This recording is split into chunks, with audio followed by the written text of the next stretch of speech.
Mr. President, thank you for chairing. And I particularly want to thank you, Mr. Freitas, for your briefing. And I'll point out that Mr. Freitas is in exile, having fled the regime. Thank you for your courage, and thank you for shedding a light on the true atrocities of the illegitimate Maduro regime. This past weekend, colleagues, the United States successfully carried out a surgical law enforcement operation facilitated by the U.S. military against two indicted fugitives of American justice, narco-terrorist Nicolas Maduro and Celia Flores. Colleagues, Nicolas Maduro is responsible for attacks on the people of the United States, for destabilizing the Western Hemisphere, and illegitimately repressing the people of Venezuela. As Secretary Rubio has said, there is no war against Venezuela or its people. We are not occupying a country. This was a law enforcement operation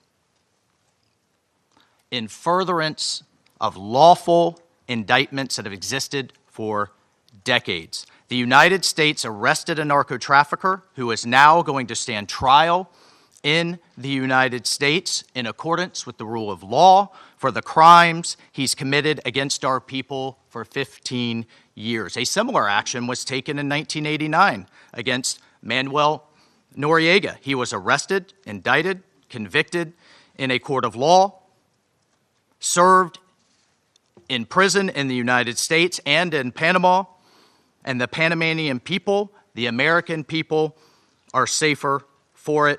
And undeniably, the region was more stable. This law enforcement action was directed consistent with the President of the United States' responsibility as Commander-in-Chief to protect Americans at home and abroad against a fugitive who is directly responsible for narco-terrorism that has killed hundreds of thousands of Americans and created destabilizing violence throughout our hemisphere. Nicolas Maduro and his co-defendant, Celia Flores, have been transferred here to the United States to stand trial for their crimes. Maduro was indicted by a grand jury in the Southern District of New York and faces very serious criminal charges for his involvement in a wide-ranging conspiracy to conduct narco-terrorism, to traffic cocaine and other drugs, and conducting international weapons trafficking. The overwhelming evidence of his crimes will be presented openly in U.S. court proceedings. Colleagues, Maduro is not just an indicted drug trafficker. He was an illegitimate so-called president. He was not a head of state. For years, Maduro and his cronies have manipulated Venezuela's electoral system to maintain their illegitimate grip on power. In fact, just 2 years ago in 2024, a UN panel of experts report found that the election in that year was absolutely and completely a farce and fell well short of the most basic transparency and integrity measures essential to upholding credible elections. If the UN and the United Nations in this body confers legitimacy on an illegitimate narco-terrorist and the same treatment in this charter of a democratically elected president or head of state, what kind of organization is this? We should note that over 50 countries, many nations, including the European Union, including a number of Latin American countries in the region, and of course the United States, again, over 50 countries rejected the legitimacy of Maduro's re-election following the disputed 2024 elections and do not recognize him as Venezuela's legitimately elected president. Maduro unlawfully refused to peacefully cede power after the Venezuelan people voted him out of office in the 2024 election. So therefore, Maduro was a fugitive from justice. He is the head of a vicious foreign terrorist organization, Cartel de los Soles. This regime-sponsored enterprise coordinates with and relies on other vicious criminal organizations, namely Tren de Aragua, again, among others, to carry out its objective of using illegal narcotics as a weapon against the United States. And for its part, Tren de Aragua is a designated foreign terrorist organization with thousands of members, many of whom have unlawfully infiltrated the United States and are conducting irregular warfare and undertaking hostile actions against the American people and against the United States. It's terrorizing criminals commit brutal crimes, including murders, kidnappings, extortions, and human, drug, and weapons trafficking. This administration, President Trump, will not stand for it. In fact, in March of 2025, President Trump declared that Tren de Aragua quote, Tren de Aragua is undertaking hostile actions and conducting irregular warfare against the territory of the United States, both directly and at the direction, clandestine or otherwise, of the Maduro regime in Venezuela.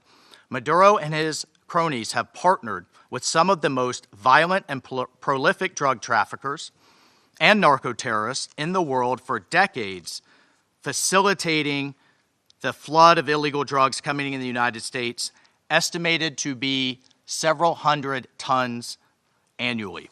He has become rich, incredibly wealthy, off the misery of untold numbers of Americans, Venezuelans, and others, aiding and abetting international terrorist organizations like Hezbollah, coordinating with corrupt Iranian officials and other malign actors to influence not only the region, but to malignly influence the United States. In fact, in its own 2025 World Drug Report, the United Nations Office on Drugs and Crime identified Venezuela as a key trafficking route in the Western Hemisphere for illegal drugs, predominantly cocaine, entering the United States and increasingly Europe.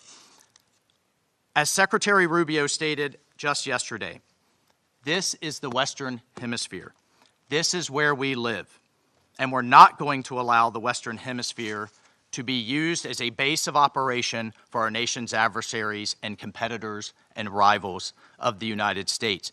You can't turn Venezuela into the operating hub for Iran, for Hezbollah, for gangs, for Cuban intelligence agents, and other malign actors that control that country. You cannot continue to have the largest energy reserves in the world under the control of adversaries of the United States, under the control of illegitimate leaders, and not benefiting the people of Venezuela, and stolen by a handful of oligarchs inside of Venezuela. But it doesn't stop there. Numerous UN and international human rights organizations have issued reports documenting serious human rights abuses by the Maduro regime, including reports of extrajudicial killings, political prisoners, torture, and arbitrary and unlawful detentions. In fact, over 8 million Venezuelans have fled the country, destabilizing their neighbors in the region and creating the world's largest refugee crisis. Members of this council, colleagues, the United States wants a better future for Venezuela. We believe a better future for the people of Venezuela and for the people of the region and the world is stabilizing the region and making the neighborhood that we live in a much better and safer place. And this is why millions of Venezuelans that have fled this brutal regime are celebrating and cheering around the world as this body pontificates, including those celebrating are including in my home state of Florida, where hundreds of thousands of Venezuelans have fled this regime's brutality. I want to reiterate, President Trump gave diplomacy a chance. He offered Maduro multiple off-ramps. He tried to de-escalate. Maduro refused to take them. President Trump made it clear that the narco-terrorism must stop, and yet it continued. The United States will not waver in our actions to protect Americans from the scourge of narco-terrorism and seeks peace, liberty, and justice for the great people of Venezuela. I thank you, Mr. President. Thank you very much, Mr. President. Before coming to the substance of our statement today, I think we need to make an institutional clarification. We note with concern that an attempt is being made to present to the Security Council a supposed representative of civil society, a person whose public career trajectory bears the hallmarks of sustained funding from foreign governments and transnational corporations. This has been the case for years, as well as participation in processes of political destabilization and the promotion of institutional breakdown in her own country. The instrumental use of this person to legitimize narratives of confrontation, justify the use of force, or minimize violations of international law does not contribute in any way to the purposes of this Council or to the strengthening of multilateralism. On the contrary, it erodes the credibility of the debates and distorts the Security Council's mandate entrusted with the maintenance of international peace and security. Mr. President, on January 3rd, 2026 is a date of profound historical significance, not only for Venezuela, but for the international system as a whole. On that day, the Bolivarian Republic of Venezuela was the target of an illegitimate armed attack lacking any legal justification by the government of the United States of America, which included bombing of our territory, the loss of civilian and military lives, the destruction of civilian infrastructure, essential infrastructure, and the kidnapping of the constitutional president of the Republic, Nicolas Maduro Moras, and the First Lady, Celia Flores. Venezuela comes before this Council today with a deep conviction that international peace can only be sustained if international law is respected without exception, without double standards, and without selective interpretations. The events of January 3rd constitute a flagrant violation of the UN Charter perpetrated by the US government, in particular the violation of the principle of sovereign equality of states, of the absolute prohibition of the use or threat of use of force against the territorial integrity or political independence of any state, as enshrined in Article 2, Paragraph 4, and a violation of the duty to settle disputes by peaceful means.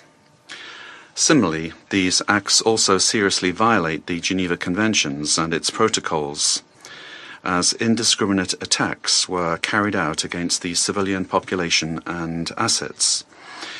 International human rights law has also been violated, particularly the right to life, personal integrity, and security. Of particular seriousness is the kidnapping of the President of the Republic by the government of the United States of America, which constitutes a direct violation of an essential norm of the international legal order, namely the personal immunity of heads of state in office. This immunity is not an individual privilege. It is an institutional guarantee that protects the sovereignty of states and the stability of the international system. Its disregard not only affects Venezuela, but also sets an extremely dangerous precedent for all states represented in this chamber, regardless of their size, power, or alliances. Mr. President, General Assembly Resolution 3314 clearly defines as an act of aggression the bombing of the territory of one state by the armed forces of another state, as well as the invasion or occupation, even without formal annexation. The events we are denouncing here unequivocally fit this definition. In 2004, the International Court of Justice affirmed that occupation exists when a state exercises effective control, even without formal annexation or the continuous presence of troops. Security Council Resolution 242, for its part, emphasizes that the acquisition of territory by force is inadmissible, while General Assembly Resolution 2625 establishes that the territory of a state shall not be subject to military occupation as a result of the use of force in contravention of the UN Charter. Allowing such acts to go without an effective answer would amount to normalizing the replacement of law by might, while eroding the very foundations of the collective security system. Today, it is not only Venezuela's sovereignty that is at stake, the credibility of international law, the authority of this organization, and the validity of the principle that no state can set itself up as a judge, party, and executor of the world order are also at stake. Mr. President, we cannot ignore a central element of this U.S. aggression. Venezuela is the victim of these attacks because of its natural resources. Our country's oil, energy, strategic resources, and geopolitical position have historically been factors of greed and external pressure.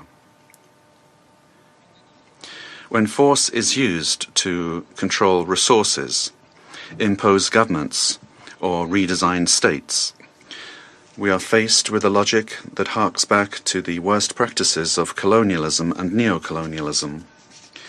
Accepting such a logic would mean to open the door to a deeply unstable world in which countries with greater military capacities can decide by force the political and economic destinies of other states. This scenario not only threatens Venezuela, it threatens international peace and security as a whole. If the kidnapping of a head of state, the bombing of a sovereign country, and the open threat of further armed action are tolerated or downplayed, the message sent to the world is a devastating one, namely that the law is optional and that force is the true arbiter of international relations. Venezuela firmly believes in diplomacy, dialogue, and peaceful coexistence among nations. That has always been our historical position, and it remains so today, even in the face of an aggression of this magnitude. It is precisely that commitment to peace, the one that was violated on the 3rd of January. Therefore, Venezuela urges this Security Council to fully assume its responsibility and to act in accordance with the mandate conferred upon it by the Charter of the United Nations. In that regard, we request, A, that the government of the United States of America be demanded to fully respect the immunities of President Nicolas Maduro and First Lady Celia Flores, as well as their immediate release and safe return to Venezuela. 2, that the use of force against the Bolivarian Republic of Venezuela be clearly and unequivocally condemned. Thirdly, that the principle of non-acquisition of territory or resources by force be reaffirmed. And 4, that measures aimed at de-escalation, the protection of the civilian population, and the restoration of international law be adopted. Mr. President, in spite of the seriousness of the events, Venezuela would like to inform this body and the international community that its institutions are functioning normally, that constitutional order has been preserved, and that the state exercises effective control over all of its territory. In accordance with our Constitution, Executive Vice President Delcy Rodriguez is being sworn in as acting President of the Republic, thereby guaranteeing institutional continuity, stability, and internal peace. We wish to convey a message of serenity, confidence and hope to the Venezuelan people. Venezuela is a nation that believes in peace, work and dignity. Our commitment is to diplomacy and law, and the law is firm and unwavering. We defend our sovereignty without renouncing our values. We bet on dialogue without accepting imposition.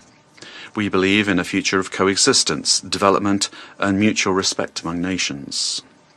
We trust that this Security Council will rise to the historic moment facing humanity and choose the path of legality, collective responsibility, and peace. Thank you very much, Mr. President.